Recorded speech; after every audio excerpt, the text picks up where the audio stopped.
హృదయాన్ని అల్లకల్లోలం చేస్తుంటే బలహీనమైపోతున్న నాడీ స్పందనల్లో నిస్సారంగా జీవిత అవసరాలను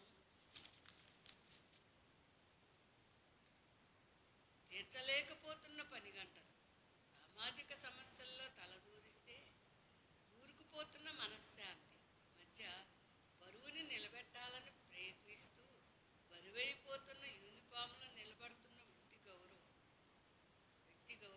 ఏముంది? ఏ వృత్తిలోనైనా గొప్పలు చెప్పుకోవడానికి అవినీతి చాప కింద నీరులా ముంచివేస్తుంటే ఆత్మ చెబుతున్న నిష్ఠూర నిజాలు తప్ప నిలకడగా పనిలో మనుషుల్ని నిలబెట్టలేకుండా పోతుంటే జీవితం నిజంగా ఊహలకందని స్వప్నంలా గడిచిపోతే ఎంత బాగుండును.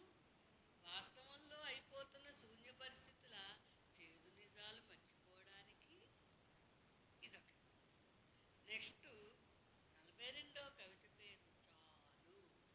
ఎనఫ్. కడుపు నిండిపోతే అమ్మ నాకు చాలే ఇంక తినలేను, నాకు ఇది చాలు, నాకు ఈ డబ్బు చాలు, కడుపు నిండా భోజనం సరిపోతుంది, ఎందుకంటే అక్కర్లేదు. ఈ చాలు అంటే సంతృప్తి అనమాట. అదొక ఒక్క చిరునవ్వు చాలు మనసులోని అలసటను పోగొట్టడానికి, ఒక్క మంచి మాట చాలు హృదయ వేదన తొలగించడానికి. పువ్వు నివసించేది మొక్కపై స్వల్పకాలమే, మనిషి జీవించేది ధరణిపై అనంతకాలం, ఎంతో కాలం, 100 సంవత్సరాలతో. నిజానికి ఆ పువ్వు పరిమళాలను వెదజల్లుతూ తన సువాసనలు పంచుతూ తాత్కాలికంగా నశిస్తుంది, తిరిగి మళ్ళీ పుష్పిస్తుంది. కానీ మనిషికి మంచి పంచడానికి అవకాశాలు ఎన్నో.